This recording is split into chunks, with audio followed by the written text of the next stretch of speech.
This is the Greg Bedard Patriots Podcast with Nick Cattles.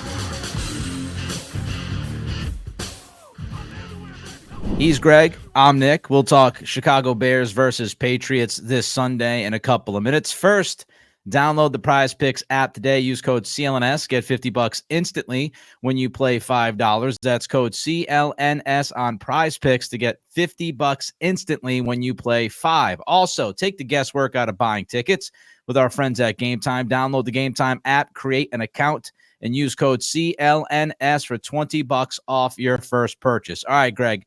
Before we get to the offensive line, before we get to Caleb versus Drake, just a couple of quick questions for you regarding the trading deadline. Were you surprised at all that the Patriots were so quiet on deadline day? No, I was not. The only thing I think we discussed in the last pod is that I felt reasonably good about KJ Osborne being on the way out. That did not happen. The Patriots probably didn't want to give him away, but could they end up cutting him? I don't know. But yeah, no, not really surprising. Were you surprised? No, I didn't think it made much sense. I don't think you're getting a great return on some of the guys that you have.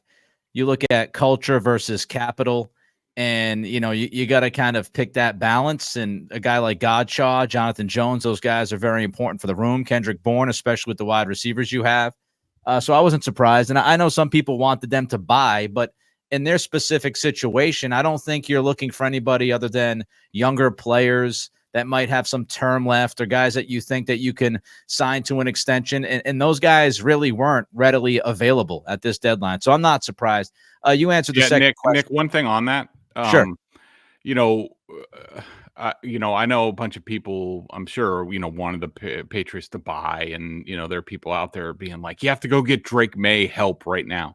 What people have to keep in mind is the Patriots are not where they are right now. And we know this is a pretty big rebuild that they're in the midst of. And they were not going to risk, certainly anything third round or above. But, even when you're talking like fourth round, the Patriots aren't going to give those picks away on the hope that you get a guy, you bring him in, and then he wants to re-sign with you and all that. Like they can't afford to risk that. This is going to be, we said this from the beginning when Elliott Wolf was brought in, that this rebuild was going to happen through the draft. And I know, certainly it's been a popular topic of discussion. I saw you tweeting about it today, about how people want to say this draft was an epic fail. Like I just don't agree with that. I just don't expect much out of rookie classes, any rookies. They got the quarterback in the first round, and basically this is the way that it goes, first round. If you draft somebody in the first round, you should get just about an immediate starter. Maybe towards the back end of the first round, it's more of, they should start at some point their rookie year. Second rounders are sort of, they contribute as rookies, but you're hoping that they become a starter in year two. And then, from there on out, it just goes down and down. I mean, third, fourth round picks, when we're talking about Caden Wallace and Layden Robinson, and Javon Baker. I mean, you're talking about, these are future bets where you're hoping that by like year three that they're still on your roster and contributing and possibly pushing for a starting role. So I don't know. It's like we talk about every draft cycle. Like, I just think the draft is so freaking overrated by people. It's just become an event, and their expectations just get, way too high. I mean, do I want Jalen Polk to be playing better and playing more? Yeah, but that he isn't a huge indictment. Guys go through this all the time. I mean, Xavier Worthy for the Chiefs has a couple of touchdowns, but I think he has like 10 catches on the year or something like that. So I don't know. I don't know how you feel about it. I have a lot of feelings. First of all, my tweet from earlier today, and if you want to follow me, it's at Nick C Radio, was about Jalen Polk, as you mentioned. And I just heard Michael Holley, and he was with you last night. I was watching you guys from BST last night. And Michael threw out, I think, Donald Driver. He threw out Greg Jennings. And I think what people do is they just kind of throw out these names thinking of who those guys eventually became. But I wanted to look back at what they were at the beginning of their career. And we talk about the Packer way and Packers, they draft great wide receivers all the time. And here we are, first wide receiver pick by Elliott Wolf, and the dude's a bust. First of all, 9 weeks into somebody's career is not when you call him a bust. I'm sorry. I will keep saying that until I turn blue in the face and pass out. I just don't believe in that. You got to give guys time, as Greg just said.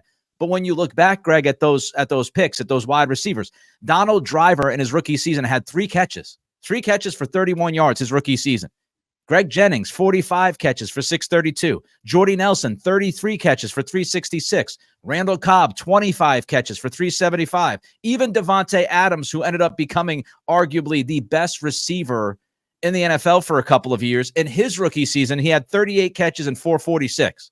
And remember, those guys had Brett Favre and Aaron Rodgers throwing the football to them. So everybody calm the hell down with the draft picks to expect all of those guys to make immediate impacts is just completely unreasonable, and expecting really more than your first round pick right off the bat to make a huge difference is unusual. And I know people will look at the Commanders, and look, teams nail drafts sometimes. It happens, right?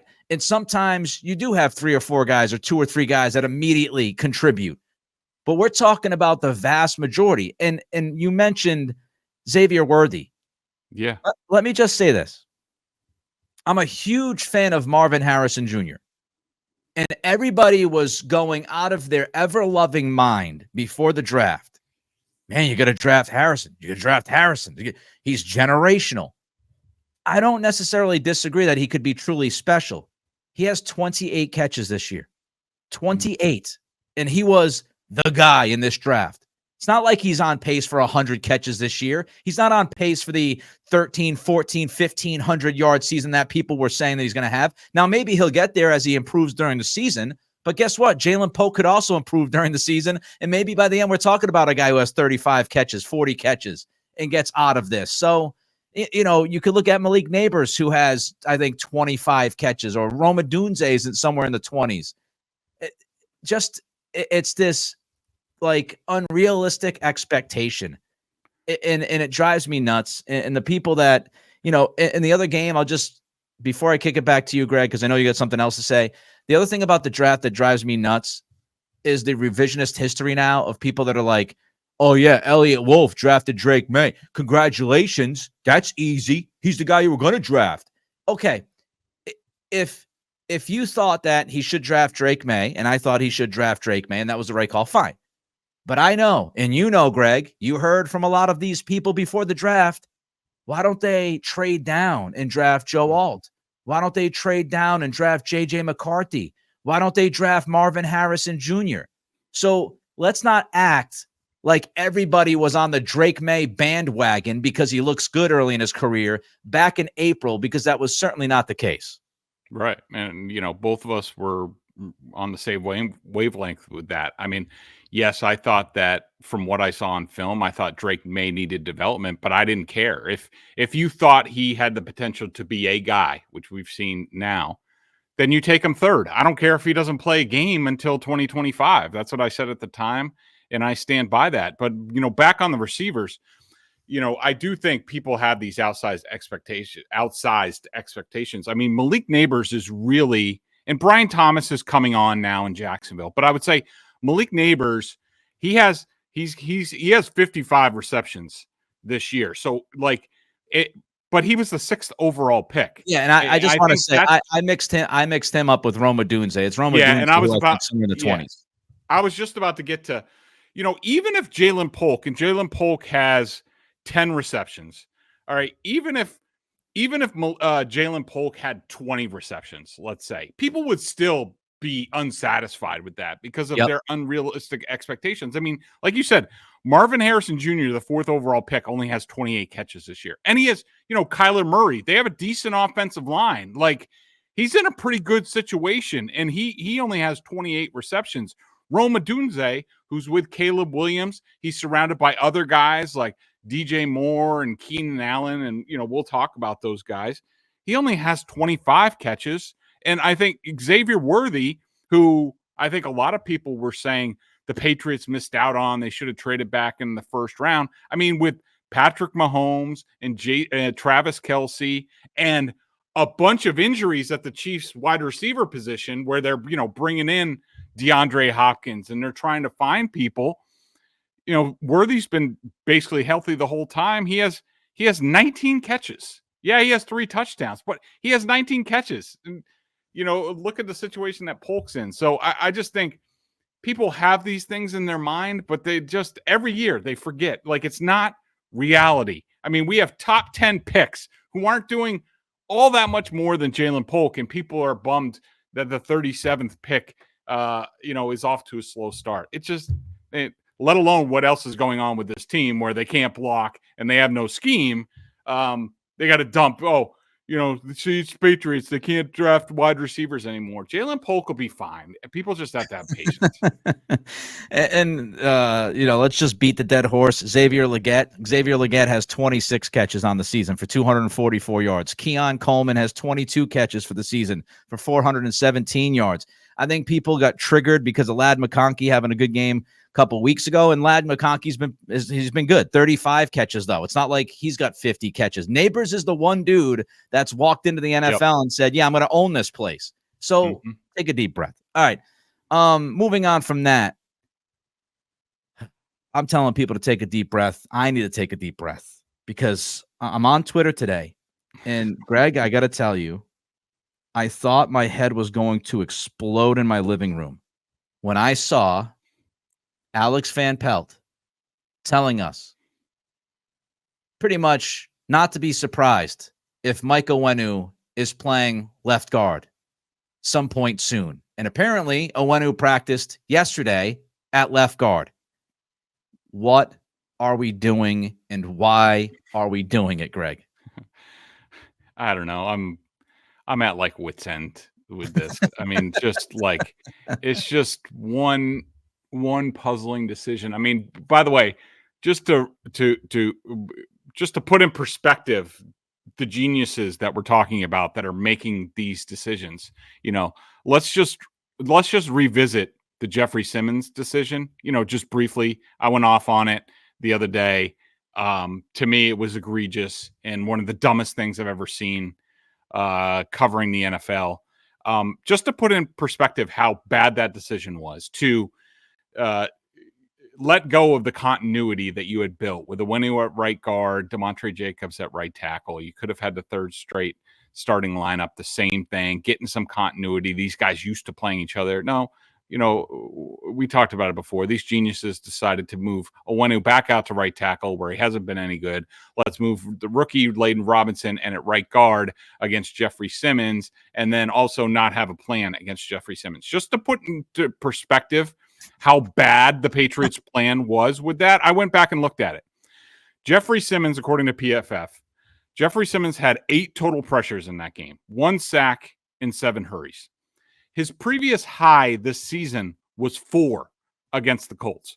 So everybody else is making it a priority to limit Jeffrey Simmons because of how good he is. The Patriots, of course, they don't do anything, double anything he's done this season. And that was the most pressure Jeffrey Simmons has had in a game since week 9 of 2021. So, I mean, we're talking an all-time just dumbass bad plan from this offensive collective, their brain trust. So now this same group that brought you that decided, let's now move Mike Onwenu over to the left side of the line where he hasn't played, I think, since 2021. And they're going to try this. I mean, look, on the surface, I can understand the thinking probably, Nick, is we like Layden Robinson. We want him to play. We want to see more. We want to see what he can do for the rest of the season, building into next year. I I'm sorry. Now's not the time for that. It's not. That's for like the last month of the season when everything is thrown away. Like this this coaching staff, like they're on the rocks, man. They're like it's not going well, and they need to do everything they need to do to win games, to look like a competent outfit. And now, if this thing blows up in its face like the Simmons did, I'm sorry. These guys are putting themselves in the crosshairs all by themselves and just shooting themselves in the foot. It's just ridiculous, and I'm tired of talking about this kind of stuff. It reminds you of, week 4 against the Niners when they didn't help on Nick Bosa, and Nick Bosa had 9 quarterback pressures in that game, just 9 pressures alone. It makes no sense. All right, before we get to the Caleb Drake showdown, Greg, tell the fine people about your prize picks this weekend. Prize Picks is America's #1 daily fantasy sports app with over 5 million active members. Prize Picks is the easiest and most exciting way to play daily fantasy sports. All you do is pick more or less on 2 to 6 player stat projections and watch the winnings roll in. Now you can win up to 100 times your money on Prize Picks with as little as 4 correct picks. Trying to get back on the horse. Been struggling a little bit thanks to the jackasses that run the Patriots offense, and I can't figure out what the hell they're doing from week to week. But we are going Drake Maye over 20.5 rushing yards. I will admit I don't feel great about that because watching Kyler Murray only had 6 yards rushing against the Bears last week. I do think that the Bears do a good job closing in the pocket, but I think Drake's just of the mindset that like he's just going to run like the bejesus because that's basically all they can do on offense. I'm going Ramondre Stevenson. Over a half rush plus receiving touchdown. I think if the Patriots are going to do anything in this game, it's going to be on the ground. The Bears defense is 30th against the run in DVOA. Hunter Henry over 42.5 receiving yards. I do like the Bears safeties. I do not like their linebackers. Old friend Tremaine Edmonds, who we all know when he was with the Bills, very slow. I just think that Drake knows that Hunter Henry's like the one guy he can count on in the passing game, so I'm banking on that. I'm going Joey Sly. I'm going with both kickers in this game, Joey Sly and Santos, over 1.5 field goals made. I think it's going to be low scoring. And DeAndre Swift, the Bears running back, I'm going over a half rushing and receiving TDs. He has a crappy offensive line, but I do think that he's a weapon in both the run game and the pass game. He usually carves up. He usually has good games, and the Bears have good games against the defense like the Patriots. So I'm looking to him to hit pay dirt. Download the Prize Picks app today and use code CLNS and get $50 instantly when you play $5. That's code CLNS on Prize Picks to get $50 instantly when you play $5. You don't even need to win to receive the $50 bonus. It's guaranteed. Prize Picks, run your game. All right, this game, of course, a lot of people looking at it as the Caleb Williams versus Drake Maye showdown, 1 versus 3. Looking at these quarterbacks, Greg, of course, you've seen a lot of Drake Maye. You've done some work on Caleb Williams this week. Right now, who would you rather have in a football game? All things being equal, same team, same coaching, stuff like that. Well, that's interesting. So I'm gonna answer this 2 different ways. I'm gonna answer that question with Caleb Williams, and the reason is that in my draft evaluation I had Caleb, Jaden, Drake, and I thought all 3 were worthy of where they went. I had them 1, 2, 3 in this draft. If we're taking circumstances out of it, I still think that Caleb Williams is the overall most talented quarterback out of this group. Now, I would pose this question, who would I rather have as my franchise quarterback? I would say Drake Maye. Does that make sense that those 2 answers are different? Okay. I don't follow the Bears all that closely.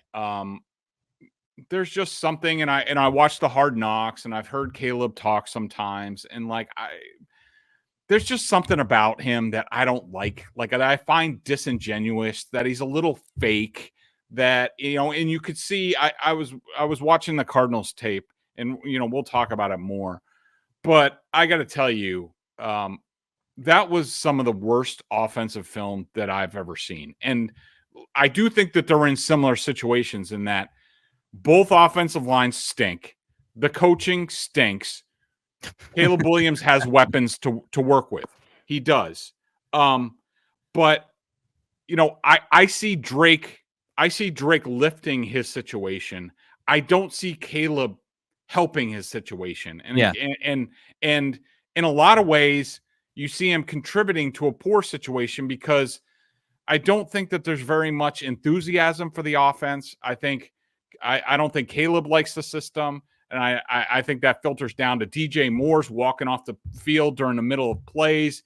Keenan Allen's giving questionable effort. Like, it's a bad situation in Chicago that could get really bad on Sunday. And I don't think that would ever happen with Drake. Drake does not have a good situation, but he's always the same. And I just think that at the end of the day, I'd rather have him running my program than Caleb Williams.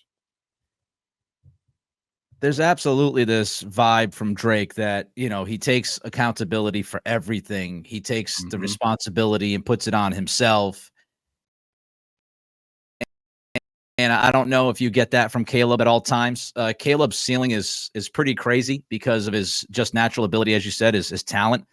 But yeah, I mean, you look at this Bears offense, and we might as well just get into it now. This Bears offense versus the Patriots defense on Sunday. The Bears don't do a whole lot that's like, wow, look at this. They're not very exotic offensively. Waldron, of course, had history here for a little bit, went out and coached with Sean McVay. He's somebody that, I think a lot of people thought, hey, he's going to take some of those things that you see from McVay, that the pre-snap motion, the snap at motion, the motion at snap, all those things, and cook up some fun stuff. And you don't really see that from this Bears offense. And Greg, you talked about Williams, and right now he's been super streaky. He got off to a bad start. Then he had 3 games where he was super hot and statistically and analytically one of the best quarterbacks in the league. The last 2 weeks haven't been great, but overall, 25th in passer rating, 27th in QBR. They don't have a lot of explosive plays. Evan Lazar, our friend, said, he wrote that they're 27th in explosive play rate. So, you've got a Dunze, you've got Keenan Allen, you've got Swift and Williams, you've got Cole Kmet, who, by the way, my freaking goodness, Cole Kmet is on the back of a milk carton. That dude wasn't even seen against Arizona. He's just out there standing. He's literally standing around trying to figure out what the hell he's supposed to do. And as a fan of Notre Dame, I'm a little perplexed by that because Cole Kmet's a good football player. But they have all of these weapons, Greg, and they've got a quarterback who has that ceiling. So you just kind of mentioned it. You hinted at it. With those numbers from the quarterback, with the struggles from this offense, what is wrong with this operation in Chicago? A couple of different things. What I see. I think that the scheme is a mess. I think you're right. Shane Waldron is a guy who, came up under McVay, but I think he's an example of one of these guys that, for whatever reason, because other guys have had success that have been with McVay, but for whatever reason, he never understood the secret sauce. And this also goes to what's going on with the Patriots defense, with DeMarcus Covington and Gerard Mayo. You can have the manual in front of you in terms of this is what we've done, this is how you do it.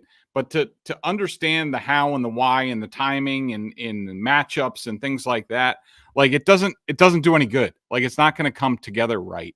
And the scheme's bad. I would say their offensive line it's terrible. It's very unathletic. They had a play.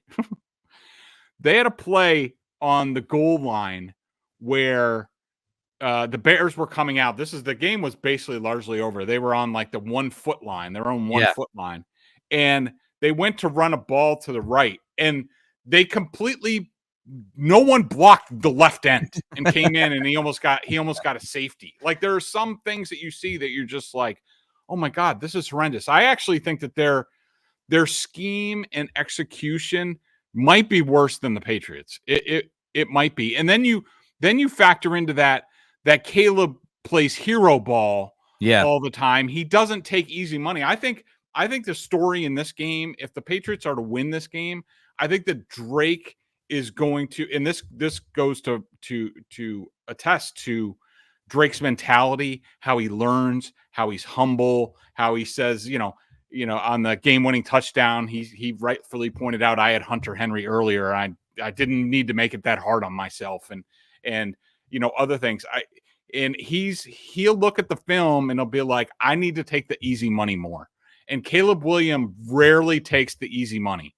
And if Drake can take the easy money more than Caleb Williams does in this game, I think the Patriots stand a good chance of winning this game. But you see, Drake tries to play hero ball. He's late with things.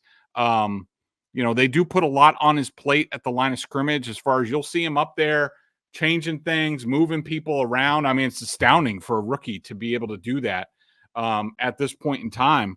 But I would say, watching the Bears, we heard from a lot of people, Nick, in the ramp up to this, and Drake Maye, like, all right, you got the quarterback. Now go get him a bunch of weapons. Well, the Bears have a bunch of weapons. They went and got Keenan Allen. They drafted Rome Odunze. They have DJ Moore. They have Cole Kmet. They have DeAndre Swift. And what the hell is that getting them? Not much. I mean, they might be able to win a shootout against, some teams and put up some stats in one game where the Patriots won't really do that. But it just shows you, like, if you don't have the scheme and you don't have the offensive line, it doesn't matter what you surround the quarterback with, because you're really not going to get anywhere at the end of the day. Yeah, and Greg said that Drake plays hero ball. He meant Caleb plays hero ball. Oh, sorry. Yeah, I just want to correct it so people aren't, losing their minds.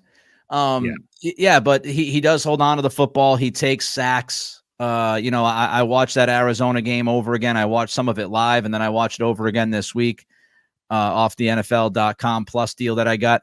And he holds on to the football. He takes sacks, I think, too often. And that's a problem. He tries to do too much too often. That's a problem, as you said. To go back to that fourth offensive possession, I pulled up my notes from the game, and it was a perfect Arizona punt. So Chicago's at its own 1 yard line. 1st and 10, under center, run stuff. Then 2nd and 10, Caleb Williams in the gun. DeAndre Swift gets called for a chop block in the end zone, safety. Yep. That's pretty much the Bears offense in a nutshell right now. By the way, another thing, just two more things on. I saw two things in that film that I've never seen in my life covering the NFL, Nick. Number one was the DJ Moore play. I saw your tweet. I posted it on Twitter. Greg posts the video on Twitter. It's hilarious. He circles DJ Moore and he draws a line to the sidelines. That's as if DJ Moore's running a play. Yeah. So Caleb, the ball's in the middle of the field. Caleb rolls to his left. DJ Moore's coming back. Now, he did say that he rolled his ankle a little bit. Okay, fine. It wasn't like his ankle was, his foot was dangling off his leg and he needed immediate attention. He was out there like 2 plays later, but so Caleb goes all the way to the left. DJ Moore doesn't get the ball. His ankle hurts. Caleb rolls all the way back to the other side of the field. At this point in time, DJ Moore walks off the field and goes and sits on the bench while Caleb's still running around. So he's down a receiver. Now he only has 4 receiver. I've never seen that. The other thing I've never seen before, and this just shows you where the scheme is and the understanding of what everybody's doing. So Budda Baker, everybody knows on the Cardinals, he's their best player. He's the guy that you have to game plan for. But just like the Patriots didn't do with Jeffrey Simmons, the Bears obviously didn't with Budda Baker. Budda Baker walks down into the box, and the back is there. I think it was Swift. And Caleb Williams gets the snap, holds the ball in his right hand, and points at Budda Baker, as he's dropping back, to basically tell DeAndre Swift, block that guy. And DeAndre Swift goes, F you, I'm going out for a pass. And Buda Baker comes in and gets Caleb Williams. I mean, it is dysfunctional. That doesn't even get into, DJ Moore's dogging routes down the field. Like, these guys are a freaking hot mess, and it could boil over. If they lose this game to the Patriots on Sunday, a lot of people are going to get fired. Now listen, Shane Waldron was a popular name. I was interested in Waldron because of his background. I said, maybe he'd be a good hire for the Patriots to be the OC here. He hasn't done a good job. Luke Getsy was somebody who I was not a fan of because I saw Getsy coordinate the Chicago offense. Imagine, I got a friend who's in Virginia, my buddy Tim, big Bears fan. He's originally from the Chicago area. And I can't imagine him watching, like he had to sit through the Luke Getsy couple of years. He had to sit through it. Wasn't Adam Gase out there for like a year? He has to sit through Getsy. And now he's watching this with Waldron. He probably wants to punch somebody in the neck. And Matt Nagy before that. Like, Nagy. Oh, my God. And Clint Kubiak, by the way, got off to a great start in New Orleans, and he hasn't been good the last 7-8 weeks. So play calling ain't easy. Kyle Duggar, Christian Ellis, both DMPs today, Greg. At this point, I wouldn't expect either guy to play. How much of a difference? Of course, Duggar's been out the last couple weeks, but how much of a difference does it make with Ellis? Now you're looking at McMillan and maybe Taki. Yeah, we saw Taki, a limited amount in the last game. He did have a nice hard pass tackle over the middle. What's puzzling to me is we heard from DeMarcus Covington today, and he was asked about Taki, and he talked about something along the lines of getting him up to speed with the playbook. I'm trying to look for the exact quote. DeMarcus Covington, this is from Mark Daniels on Sion Taki. He's doing a good job of learning the playbook. We need to get him rolling. What? Week 10. It's week 10. He's been here since the offseason. How freaking complicated is the playbook? Like, what did he do? Go on vacation when he was hurt? Like, how doesn't he know what the playbook? Like, oh God, this season. Like, I thought last Greg, season was bad. You expect somebody to have 8 months of time to figure out the playbook? You're being unreasonable. I think you're being unreasonable. 8 months. Give him a year and a half. Maybe he'll figure it out after 18 months. All right, before we get to the Patriots offense versus Bears defense, let's talk about game time, Greg. It's NBA time. We saw the Celtics last night, Jason Tatum's revenge game. Yeah, it didn't go that well, but, it was a good game. It was fun to watch. It was playoffs. I'm sure, little Nikki Cattles was all excited to watch that. Great game. And I would like to mention, that was without the Celtics' second and third best players. So let's remember that. No, true. Totally valid. And I got to say, that was probably the most of an NBA game that I've watched probably since the playoffs last year. Like, I watched most of the first half, then I had it on a separate TV, but I was, it was a good game. And I would have loved to have been there. I will say, if you want to be there, got some good opportunities through Game Time coming up. Game Time Picks filters out the fluff to show you only incredible deals on great seats, so you don't have to waste time searching through thousands of tickets. I love the all-in pricing. Toggling this feature shows the total up front with no surprise fees at checkout. Seat views, get a panoramic view from your seat in the app before you buy. I was checking out the app, see what was going on for the Celtics games coming up. There's one, I think Friday night they play somebody, don't they? But I will say that game was a little bit expensive, but November 2nd, the Hawks, they're hosting them in the NBA Cup. I looked on Game Time. Right now, you can get in for $85. That's not going to happen very often with Celtics games. So if you want to get there, check it out. Download the Game Time app, create an account, and use code CLNS for $20 off your first purchase. Terms apply. Again, create an account and redeem code CLNS for $20 off. Download Game Time today. What time is it? Game Time. And yes, they host the Nets on Friday night, tomorrow night, 7:30. So that might be a game that's somewhat affordable because the Nets absolutely suck. All right, Patriots offense versus Bears defense. Greg, I almost hesitate to ask you this question. Mm-hmm. If you were Alex Van Pelt, What would you do? How are you attacking this Bears defense? Well, if I was Alex Van Pelt, which we all know that is not true, this would be a game where, I revealed the Drake Maye plan where we use his legs. I would this would be a game where I would RPO quarterback design run the shit out of the Bears. This is a defense. I like a lot of what they do. I've always thought Eberflus is a good defensive coordinator. Yeah. Interesting fun fact. McDaniels picked him to be his defensive coordinator in Indianapolis. And of course, McDaniels decided not to take it. He had already hired him. And so the Colts followed through and hired him. He was really good in Indy, and that led to the Bears job. He's really good. The Bears defense is 11th in DVOA overall. Their pass defense is 4th in DVOA. Their rush defense is 30th in DVOA. And we know the Patriots just can't line up, even with their secret weapon, Michael Winning at left guard. They just can't line up and block people in the run game. So that's why I would incorporate some of Drake Maye into that to, give them something to think about, make them defend an extra gap like that. All of a sudden might open up some space for Ramondre, because I do think he has the potential to have a good game. A couple other relevant stats that I was looking at. The Bears pressure rate is 30th in the league, 31.2% in some perspective.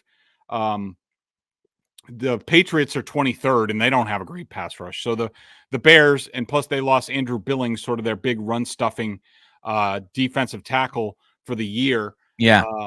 The Patriots should be able to run the ball in this game. They only blitz 22% of the time. They only play man defense 19% of the time, but that goes up to 34% on third down. This is a game where the Patriots have to find a way to run the ball, and that might open some things up in the passing game. I will say that they're pretty active up front. We'll see if Sweat played. He did not play last week, but I like, Montez Sweat, of course, is good. They got a guy 52, Darrell Taylor, 55, Jacob Martin, 99, Gervin Dexter in the middle is really good and impactful. DeMarcus Walker from Tennessee. So they have some guys that are active up front. They do a pretty good job of collapsing the pocket. Like I said, they limited Kyler, his running opportunities. They did a pretty good job with that. I will say Kyler's grown up a little bit where he's not looking to run as much as he did, whereas I do think Drake Maye still – there were opportunities – what I'm trying to say is there were opportunities for Kyler to run that Drake would take that Kyler didn't, because I do think he's matured a little bit. But they're going to have to run the ball. If they get behind by 2 scores and they got to throw against this defense, it's going to be a long day. Yeah, I mean, first and second down, we could say this every week, but especially this week against this defense, first and second down efficiency is absolutely huge. It's huge. So, can they run the football? That's the biggest question. Can they run the ball? Because Chicago is the 8th best defense on third down. The Patriots are 25th offensively on third down. And that's because they're constantly looking at 2nd and 9 and 2nd and 8 because Alex Van Pelt, the wizard, is running the football for his 1-yard plays. So they need to be better on first and second down. Billings is a big loss. He's actually 6th in the NFL in defensive tackle pass rush win rate. So he's literally been one of the best interior defensive linemen pass rushers in football. Darrell Taylor is 13th in pass rush win rate. You mentioned this guy, Greg, Gervin Dexter. He's 11th in defensive tackle pass rush win rate. So you got Billings and Dexter. Usually that's a nightmare. The Drake Maye design run thing, I just want to underline this for a second. We're not going to design runs for Drake Maye because we're worried about Drake Maye taking hits.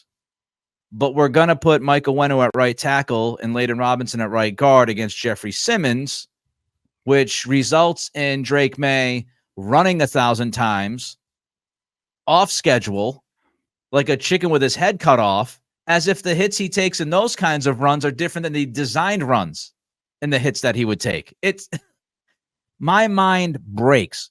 One other thing about Chicago's defense, terrific in the red zone. They are the third best defense in football in the red area. So you condense. It makes sense, right? You condense that field. We talk about their pass defense. Gets even tougher to pass against that defense in that condensed zone in that red area. And Chicago has been really tough in the red zone this year. So even if you move the football a little bit, I don't know how many drives you're finishing on Sunday. It's a tough defense. They play a ton of zone. They play almost 80% zone. Yeah. So, the runs from Maye versus man coverage that we've seen, probably not going to have as many opportunities this weekend because they play so much zone. It'll be a very interesting thing to watch play out on Sunday. All right, before we get to our pick, check out BSJ, $50 for the year. Bedard Giardi tag teaming on the Patriots. They do great work, as you know already. And also the Prize Picks app, code CLNS, get $50 instantly when you play $5.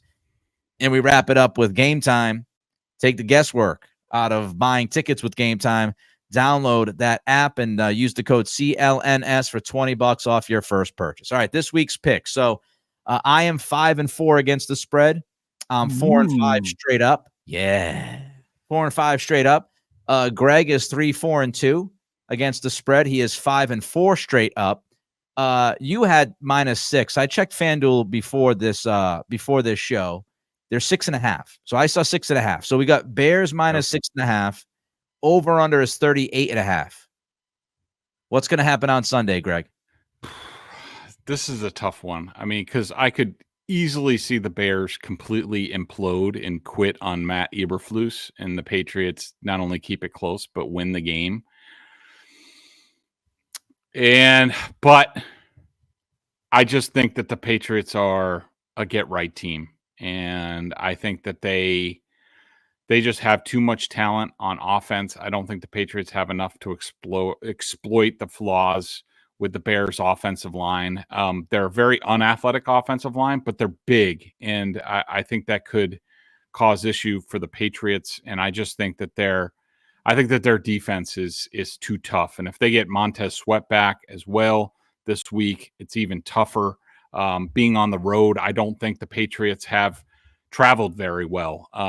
That was really their first road game with Drake Maye last week. London doesn't really count. And it did not go well with all the penalties. By the way, you'll see a ton of pre-snap stupid ass penalties from the Bears too. It's like a mirror image, other than the Bears have talent at wide receiver. It's a freaking train wreck on offense for both of these teams. But I just think this is going to be a get-right game for the Bears. So I'm going to go Bears 23, Patriots 16. That's exactly what I was going to say. Really? Yeah, I was thinking first 23-20, but can the Patriots actually score 2 touchdowns against this defense with their red zone defense? I find it very difficult, But man, that half a point can get you, right? 23-16, 23-17, 23-20, somewhere in that range. I'm going to go. I'll go 23-16 because I don't think they're going to score 2 touchdowns against the Chicago defense. I'll go 23-16, which means I'm taking Chicago -6.5. The Bears. And I will say this. This might sound like a cop-out. I don't care.